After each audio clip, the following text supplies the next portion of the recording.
Assalamualaikum warahmatullahi wabarakatuh. Perkenalkan, saya Novi Susanti dengan NIM 200002057. Saya dari jurusan Administrasi Pendidikan. Pada kesempatan kali ini, saya akan mempresentasikan mata kuliah saya, yaitu Manajemen Humas, dengan materi fungsi, tujuan, dan lingkup Public Relation atau Humas itu sendiri. Pada mata kuliah Manajemen Humas ini, dosen pengampunya ialah Dr. Hanif Al-Qadri, SPD, MPD. Baiklah, langsung saja kita masuk kepada pembahasan kita pada kesempatan kali ini.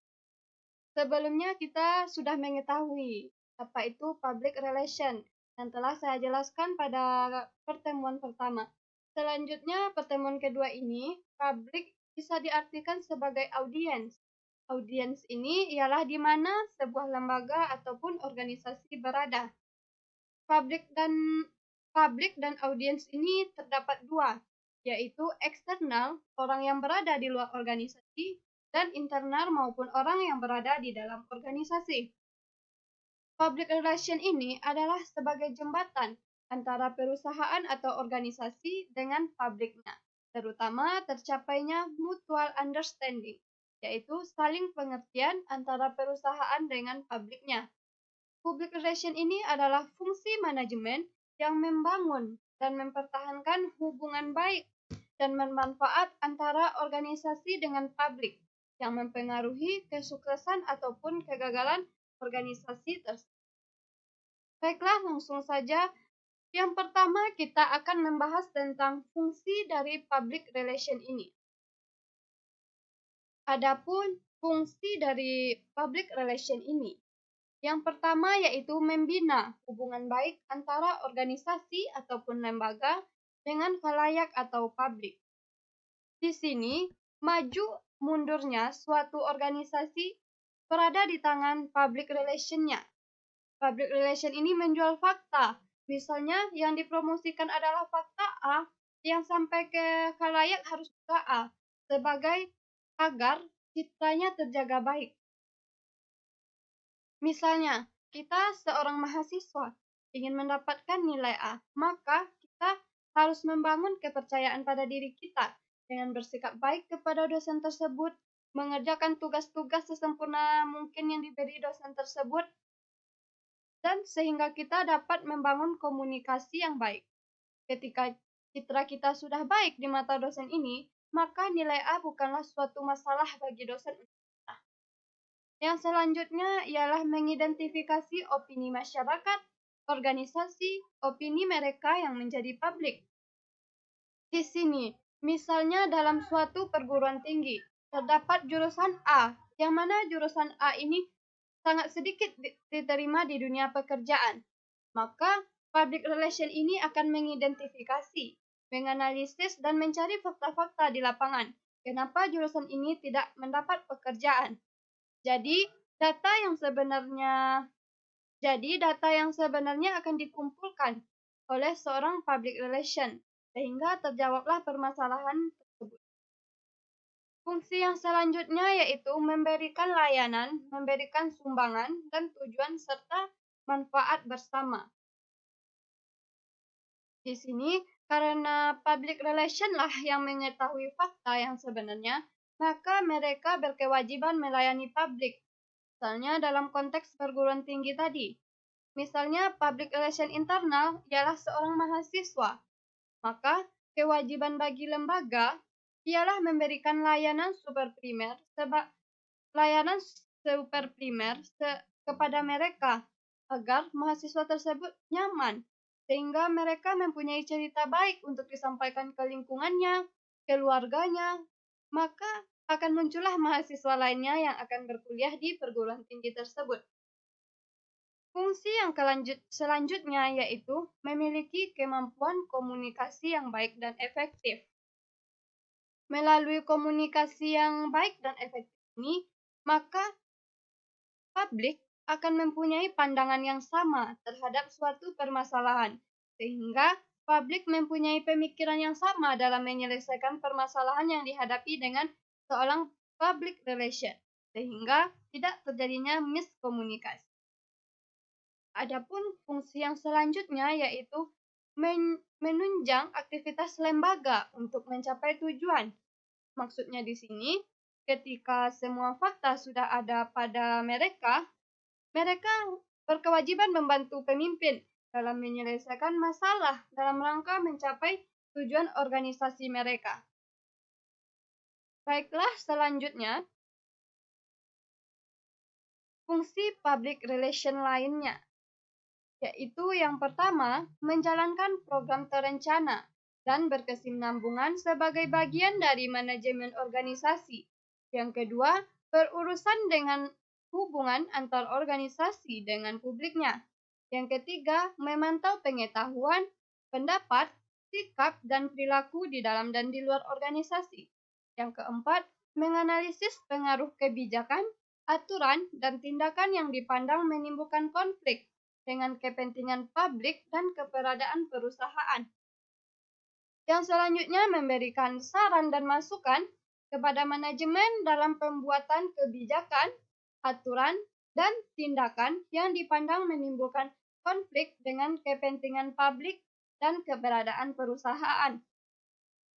Yang selanjutnya ialah membangun dan memelihara hubungan komunikasi dua arah antara organisasi dengan publiknya. Selanjutnya, menghasilkan perubahan yang khusus dalam pengetahuan, pendapat, sikap, dan perilaku di dalam maupun di luar organisasi. Yang selanjutnya, menciptakan hubungan baru atau memelihara hubungan antara organisasi dan publiknya. Baiklah, selanjutnya kita masuk kepada pembahasan kedua, yaitu tujuan dari adanya public relation. Tujuan public relation ini terdapat 3. Yang pertama yaitu memperoleh kepercayaan dan citra baik dari publik.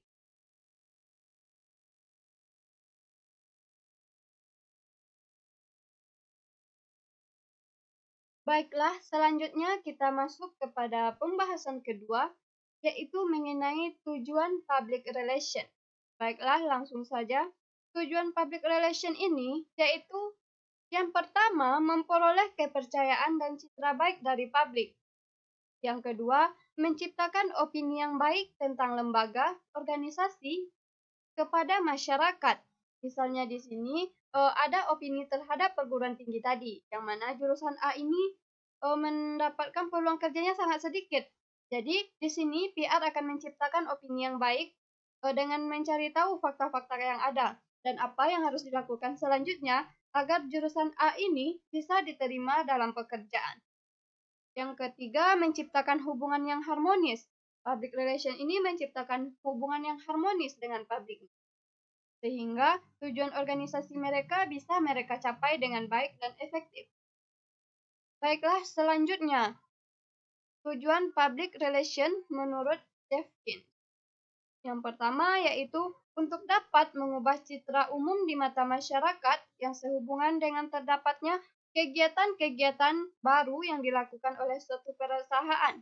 Yang kedua, untuk menyebarluaskan suatu cerita sukses yang sudah dicapai oleh suatu perusahaan kepada masyarakat di dalam rangka mendapatkan pengakuan. Yang ketiga, untuk dapat memperkenalkan suatu perusahaan kepada masyarakat luas dan juga membuka pangsa pasar yang baru. Kemudian yang keempat, untuk dapat mempersiapkan serta juga mengkondisikan masyarakat bursa saham atas rencana suatu perusahaan untuk menerbitkan saham baru atau juga saham tambahan.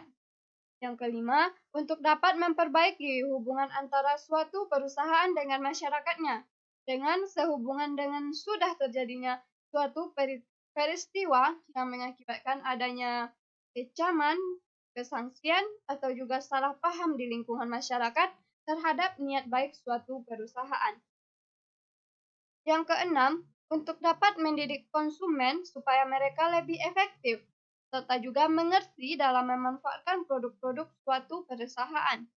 Yang ketujuh, untuk dapat meyakinkan masyarakat bahwa perusahaan mampu bertahan, atau bahkan juga bangkit kembali setelah terjadinya krisis. Yang kedelapan, untuk dapat meningkatkan kemampuan serta juga ketahanan perusahaan di dalam menghadapi suatu resiko pengambil alihan oleh pihak lain. Selanjutnya, untuk dapat menciptakan identitas perusahaan yang baru.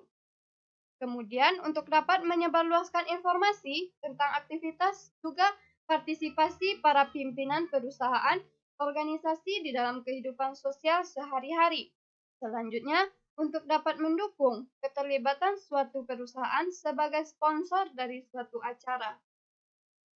Kemudian selanjutnya, untuk dapat memastikan bahwa para politisi itu benar-benar memahami atau mengerti kegiatan atau aktivitas atau produk suatu perusahaan yang positif, supaya perusahaan yang bersangkutan terhindar dari peraturan, undang-undang, serta juga kebijakan pemerintah yang merugikan.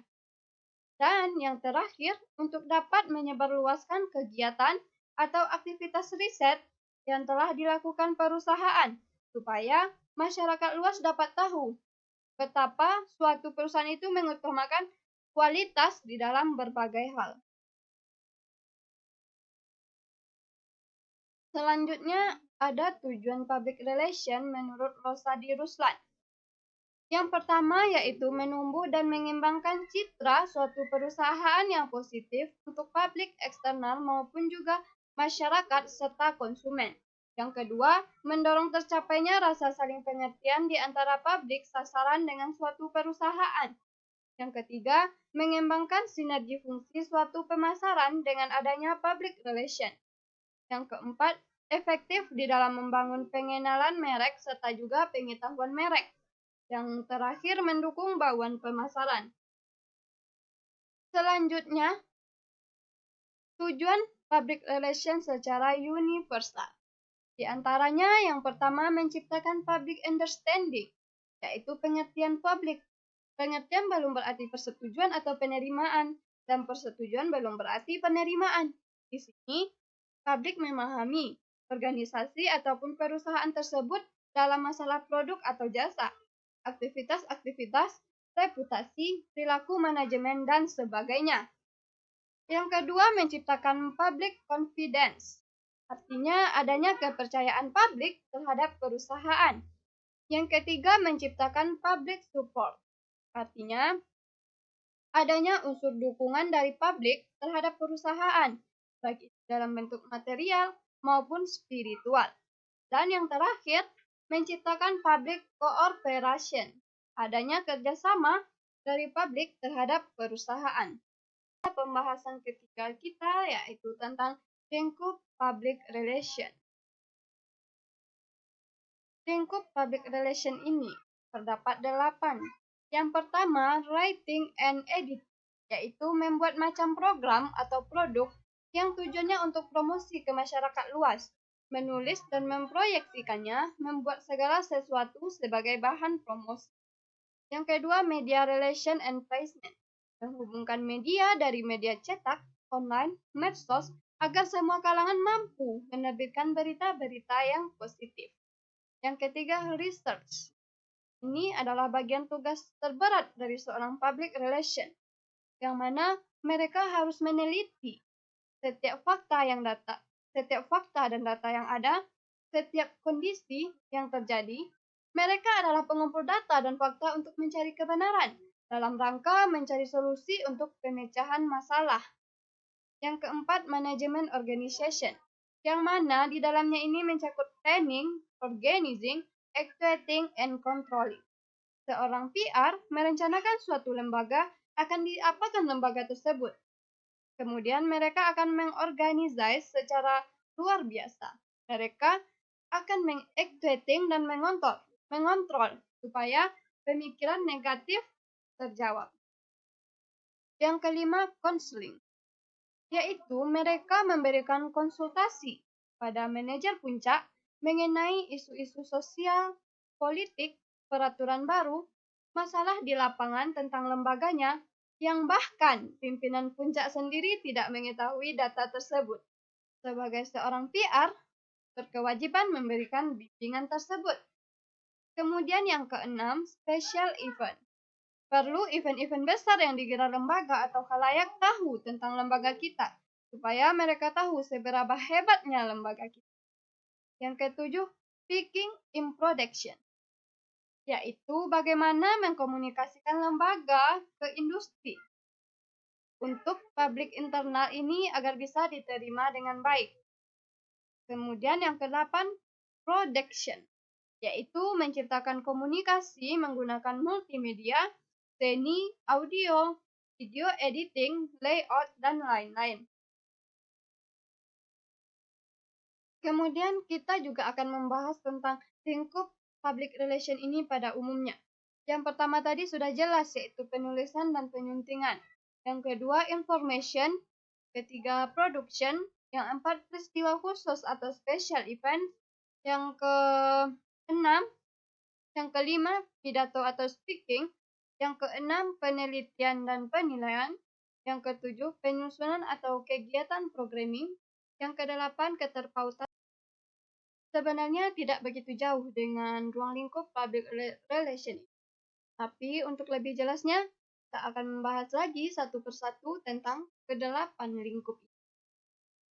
Yang pertama, penyusunan kegiatan atau programming, meliputi analisa masalah dan alternatif, penetapan tujuan dan publik, kelompok yang dukungan atau pengertiannya diperlukan, dan yang ketiga, pemberian saran serta perencanaan aktivitas. Yang kedua, keterpautan atau relations. Keterpautan atau keterkaitan humas merupakan fungsi tertentu. Seorang humas bisa lebih mengembangkan keterampilannya dalam mengumpulkan informasi dari manajemen, rekan internal perusahaan, serta dari eksternal perusahaan atau luar organisasi. Pengembangan keterampilan ini dapat dilakukan dengan yang pertama, secara kontinu, mengevaluasi apa yang telah dilaksanakan. Yang kedua, merumuskan rekomendasi. Yang ketiga, mengusahakan persetujuan manajemen dalam sebuah keputusan. Lingkup yang ketiga ialah penulisan dan penyuntingan. Sama seperti ruang lingkup yang pertama kita bahas. Petugas humas seringkali berhubungan dengan kelompok besar dalam masyarakat, maka membutuhkan alat atau role yang dinamakan dengan yang pertama, kata-kata tercetak, yaitu siaran berita, brosur, pidato, naskah, artikel majalah promosi, informasi produk yang dimiliki. Yang kedua, ada materi teknis, yaitu publikasi tentang para pekerja, surat berita, newsletter, laporan pemegangan saham, dan komunikasi manajemen lainnya. Yang ketiga, syarat alat mutlak yang harus terdapat pada alat-alat komunikasi di atas adalah menggunakan gaya penulisan yang jelas, secara efektif mengomunikasikan hal-hal yang diperlukan. Kemudian lingkup selanjutnya yaitu informasi atau information. Informasi adalah aktivitas humas yang umum dilakukan dengan menunjuk saluran yang tepat bagi penyebaran materi, bisa melalui surat kabar, stasiun radio, majalah dagang atau majalah umum. Humas baru mengetahui terlebih dahulu pengetahuan tentang surat kabar dan media yang ditunjuk. Berikut spesialisnya serta minat dari editornya. Selanjutnya produksi atau production, yaitu memilih cara-cara penting dalam berkomunikasi, misalnya melalui brosur, laporan khusus, ataupun program multimedia. Selanjutnya peristiwa khusus atau special event. Bisa dilakukan melalui berbagai cara. Yang pertama, konferensi pers, pameran, pertunjukan khusus, perayaan ulang tahun, kontes dan program berhadiah, kunjungan atau lawatan khusus, dan pertemuan khusus. Tujuannya adalah untuk menarik perhatian dan memperoleh penerimaan dari masyarakat. Perlu perhatian khusus dari hal yang sekecil mungkin, sampai dengan publisitas dan laporan khusus. Selanjutnya, pidato atau speaking. Pekerjaan humas menuntut keterampilan dan kemampuan dalam berkomunikasi tatap muka dan mencari forum yang cocok. Mempersiapkan pidato bagi orang lain ataupun menyampaikan pidato menjadi keahlian penting dalam kehumasan. Kemudian efektif menyampaikan pesannya kepada orang dan kelompok, bisa memengaruhi orang lain dan menjadi penyampai pesan yang baik untuk orang lain. Selanjutnya penelitian dan penilaian. Aktivitas pertama yang harus dilakukan seorang humas adalah fact finding, artinya pengumpulan data. Kemudian kegiatan ini bersifat sangat pribadi, melalui wawancara, pengkajian materi, percakapan yang sifatnya informal. Kemudian, pengumpulan data juga bisa melalui teknik survei dan penelitian opini.